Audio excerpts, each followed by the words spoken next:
오늘 주일 2부 예배에 우리에게 은혜 주실 하나님 말씀은 마태복음 18장 1에서 6절입니다. 이제 하나님의 말씀을 대독하겠습니다. 하나님의 말씀을 경청하시기 바랍니다. 그때의 제자들이 예수께 나와 이르되 천국에서는 누가 크니이까? 예수께서 한 어린아이를 불러 그들 가운데 세우시고 이르시되 진실로 너희에게 이르노니 너희가 돌이켜 어린아이들과 같이 되지 아니하면 결단코 천국에 들어가지 못하리라. 그러므로 누구든지 이 어린아이와 같이 자기를 낮추는 사람이 천국에서 큰 자니라. 또 누구든지 내 이름으로 이런 어린아이 하나를 영접하면 곧 나를 영접함이니 누구든지 나를 믿는 이 작은 자 중 하나를 실족하게 하면 차라리 연자맷돌이 그 목에 달려서 깊은 바다에 빠뜨려지는 것이 나으니라.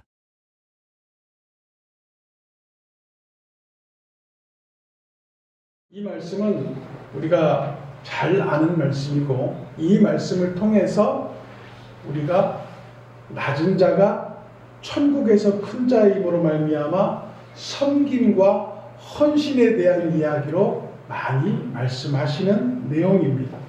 그러나 저는 이 말씀을 준비하면서 가장 큰 은혜를 받은 말씀이 따로 있습니다. 이 말씀을 전체적으로 좀 설명을 해드리면 예수님이 죽음을 앞두고 예루살렘으로 올라가는 과정 속에 있는 상황입니다. 그 얘기들은 이미 예수님께서 예루살렘에 올라가서 그들에게 붙잡힌 바 되고 고난당하고 죽고 3일 후에 살겠다는 얘기가 이미 전달되어져서 예수님의 제자들은 이 상황이 어떤 상황인지를 알고 있는 상황이었습니다. 그런데 오늘 상황을 보니까 이 말씀이 동일한 내용이 마가복음에도 나오는데요. 마가복음에서는 뭐라고 얘기했냐면 누가 큰 자인지를 논쟁했다라고 얘기를 하고 있어요. 그 말은 예수님의 하나님의 구원의 역사의 소명이 까맣게 잊어져 버리고 그들의 이익을 찾는 제자들의 모습을 바라보게 됩니다. 우리의 신앙이 왜 자꾸 흔들리고 어려움 가운데 있냐면요. 하나님의 의를, 하나님의 뜻을 먼저 앞세우고 예수 그리스도가 우리 앞에 나타나지기를 원하는 신앙이 아니라 그 예수 그리스도를 통하여 내가 복받기를 원하기 때문에 우리의 신앙이 흔들린다는 것을 깨달아야 됩니다. 근데 제가 어느 시점에서 은혜를 받았느냐? 이 모든 논쟁 가운데에 그들의 싸움에서, 말싸움에서 끝이 나지 않으니까 결국은 이제 세상 모든 죄를 지고 죽으실 예수님이 고민하며 걸어가는 그 과정 속에 제자들이 예수님께 질문을 합니다. 예수님, 천국에서는 우리 12명의 제자들 중에 누가 제일 큰 자입니까? 솔직하게 얘기해 주십시오. 이렇게 얘기를 합니다. 수지다했던 베드로가 큰 자입니까? 아니면 야고보가 큰 자입니까? 당신의 형제인 요한이 큰 자입니까? 라고 물어본 것이에요. 그 답을 예수님은 어떻게 하셨습니까? 말씀 가운데 한 어린아이를 그들 앞에 세웠다라고 했습니다. 저는 이 부분에서 굉장히 큰 은혜를 받았어요. 왜 은혜를 받았느냐 설명해 드리겠습니다. 생각해 보십시오. 오늘은 어린이 주일입니다. 어린이 주일인 관계로 오늘 마태복음 18장 말씀을 드리고 있습니다. 이 어린아이 같이 되지 아니하면 천국에 갈 수도 없고 낮추어지지 않는 자는 천국에서 큰 자가 될 수 없다라고 하시는 말씀의 핵심이 아니라 어린아이를 그들 앞에 세우다라는 말입니다. 이 세우다라는 말이 히브리어로 뭐냐면 히스테미라는 얘기예요. 히스테미. 이 히스테미가 무슨 말이냐면 서다, 멈추다의 뜻을 가지고 있어요. 근데 그 서다, 멈추다의 뜻 속에 더 들어가 보니까 어떤 뜻이 있냐면 이렇게 설명이 돼 있습니다. 움직임의 반대. 그게 무슨 말이냐면요. 예수님께서 어린아이를 제자들 앞에 세우고 하시는 그 말씀이 너희가 어린아이 같지 않으면 천국에 들어가지 못하고 너희가 어린아이와 같이 겸손하지 못하고 낮춰지지 않은 상태에서는 천국에서 큰 자가 될 수 없다라고 하시는 말씀이 아니라 어린아이를 세웠다는 그 자체가 뭐냐면 너희의 생각을 끊으라. 너희의 이성을 끊으라. 너희의 모든 사람의 생각들을 끊고 하나님의 생각을 하라는 얘기입니다. 이게 어린아이의 생각이라는 거예요. 그러면 이 어린아이가 가지고 있는 습성 또 그들이 가지고 있는 그 개성이 무엇인지를 찾아보면서 은혜를 나누도록 하겠습니다.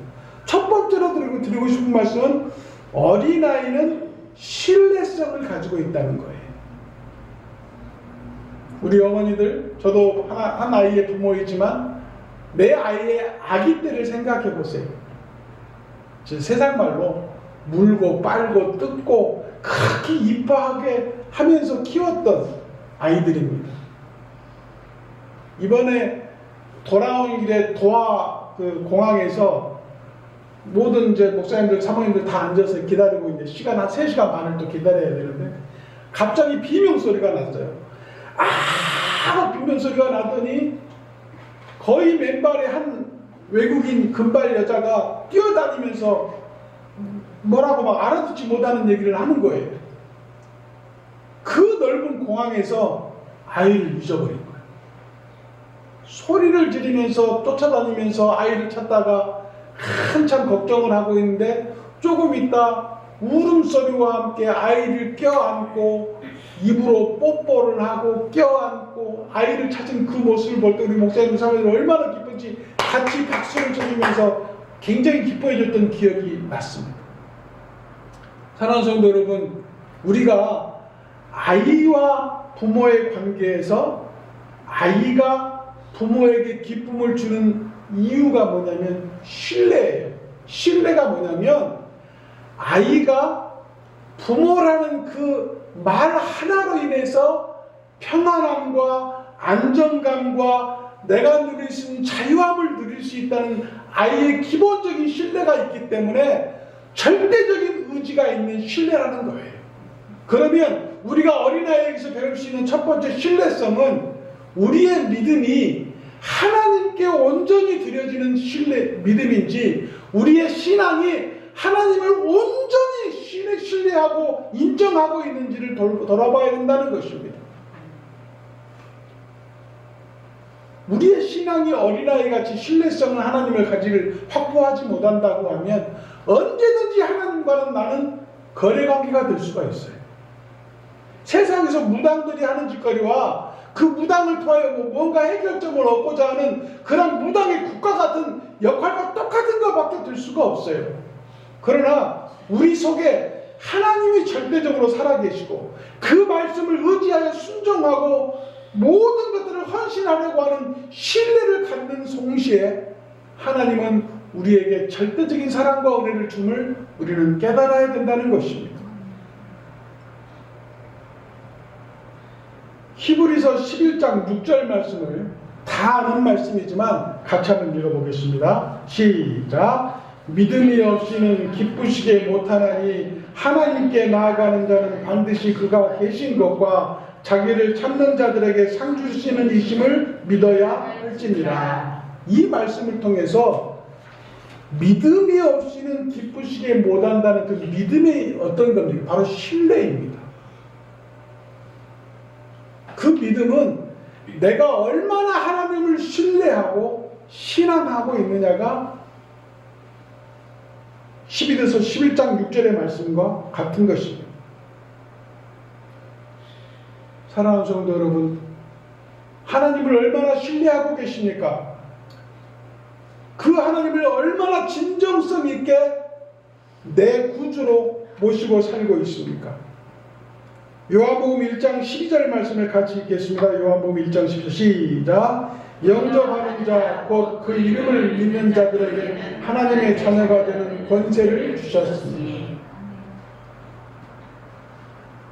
영접한다는 의미가 바로 하나님을 신뢰함으로 하나님을 온전히 내 마음의 구세주로 믿는다는 의미인 것입니다.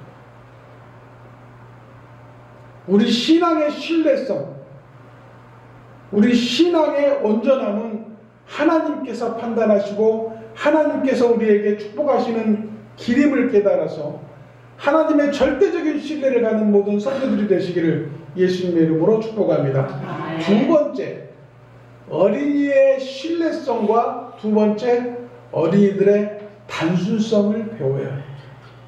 단순성이라는 게 뭐냐면 사람이 나이를 먹고 어른이 되어가는 과정 속에 왜 어른들이 세상 풍파에 휩쓸려 다니냐면요, 복잡하기 때문입니다. 예배 드리면서 여전히 세상의 염려와 걱정을 가지고 있습니다. 하나님을 찬양하면서 여전히 내 풀리지 않는 문제에 대해서 염려하고 있습니다.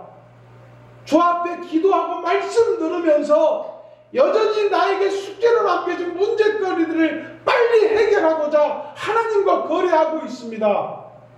이게 신앙의 복잡성이에요. 그러나 하나님께서 우리에게 신앙의 단순성을 요구하십니다.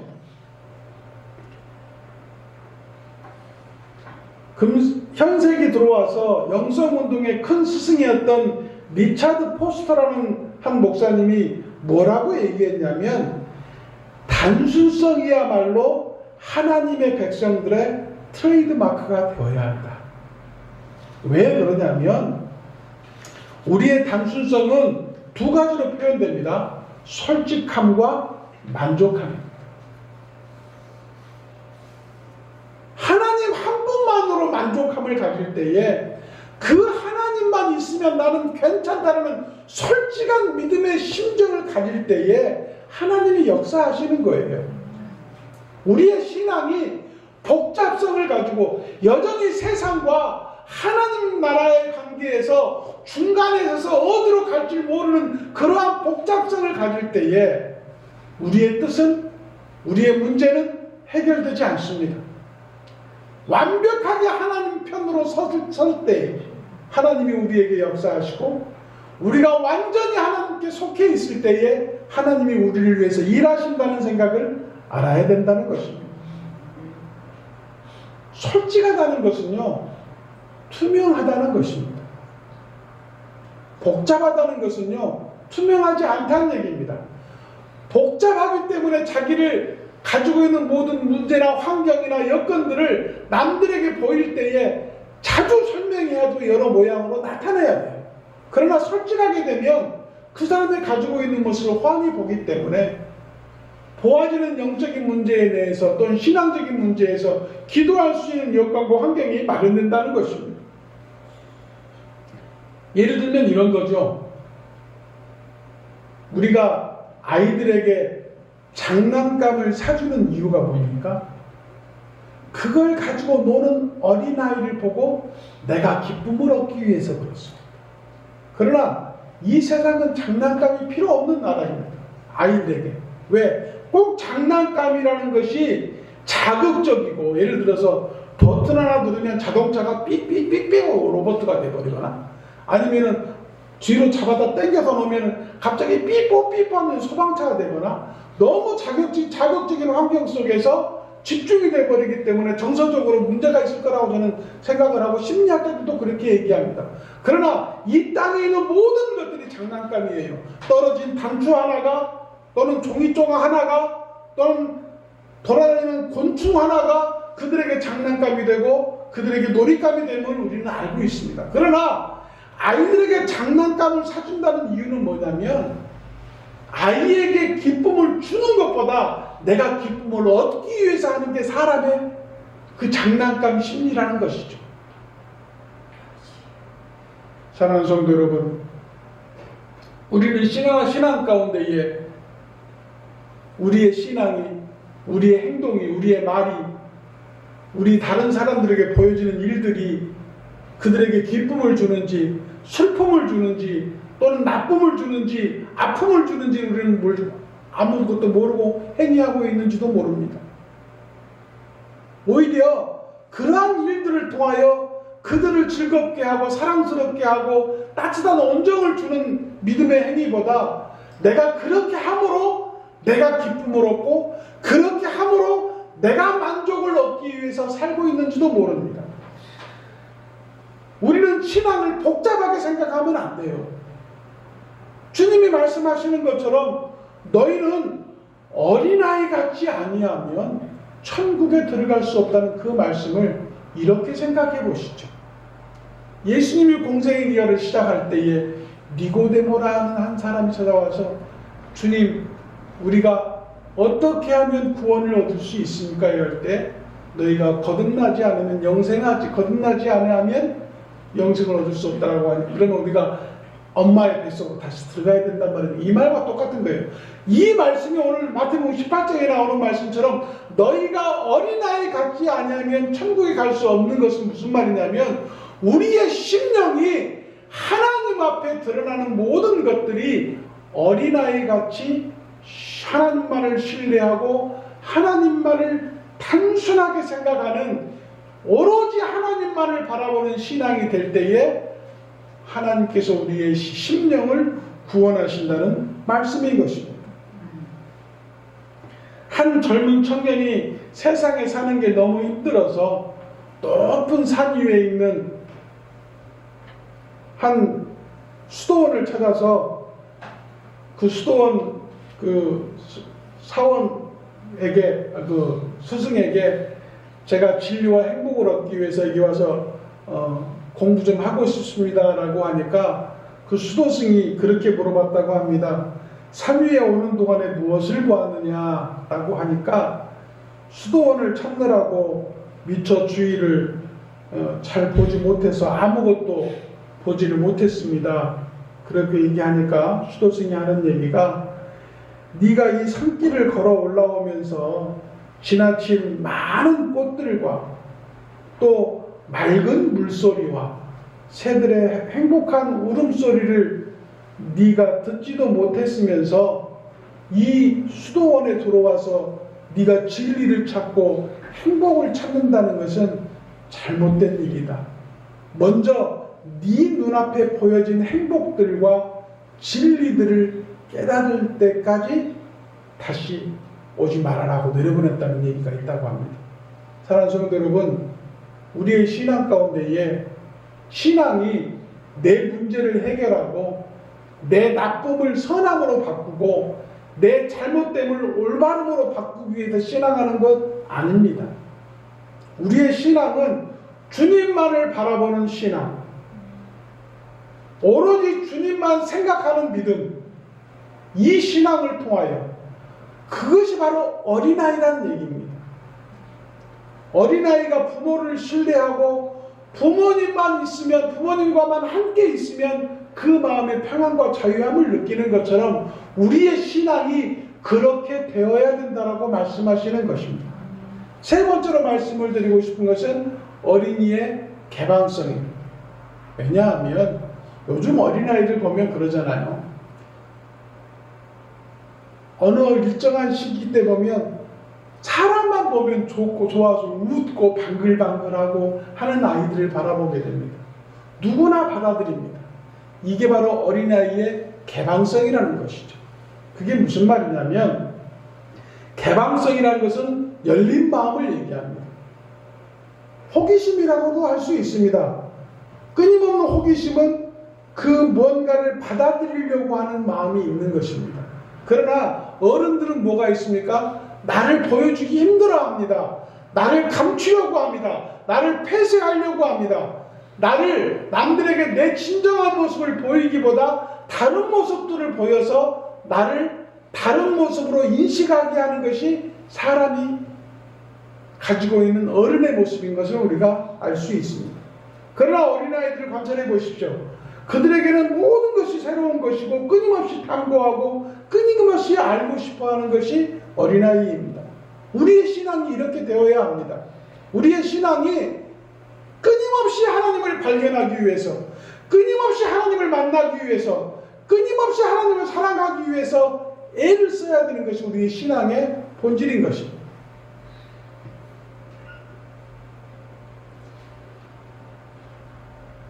유대인의 랍비였던 시드니 그린버그라는 랍비가 이런 말을 했다고 합니다. 정신적인 청년, 즉 정신적인 어린이와 정신적인 노인의 차이에 대해서 이렇게 구별을 했습니다. 한번 들어보십시오. 우리가 사람을 믿는다면, 사람들을 믿는다면 청년입니다. 그러나 사람들을 의심하면 노인입니다. 라고 얘기했다고 합니다. 우리가 받기보다 주는 것을 한다고 하면 청년입니다. 그러나 받기만을 기대한다고 하면 우리는 노인입니다. 이런 말을 했다고 합니다. 어떻게 보면 단순한 말이지만 우리 신앙의 자세가 이렇게 되어야 되지 않겠냐 생각해 봅니다. 전도의 시작은요, 말씀이 준비가 되고 성경 구절이 준비가 되고 기도가 준비가 되고 내 믿음이 준비가 되고 용기가 준비되어야 됨이 아니라 사람을 먼저 만나야 됨이 우리의 전도의 시작이에요. 우리의 사랑의 실천은 내가 받기만 하려고 하는 것보다 내가 가진 작은 것이라도, 꼭 물건이고 물질이 아니라도 내가 그 사람을 이해하려고 하는 이해, 내가 그 사람을 가까이 하려는 그 접근성을 가지고 있는 마음, 그런 작은 사람의 이해를 넓힐 수 있는 사랑을 공급해주는 그것이 바로 전도임을 우리가 깨달아야 된다는 것입니다. 우리의 인생이 생각해보면 우리 어린이들이 가지고 있는 신뢰성, 개방성 또는 단순성, 이런 것들을 통해서 볼 때에 우리는 너무 복잡하게 살고 있어요.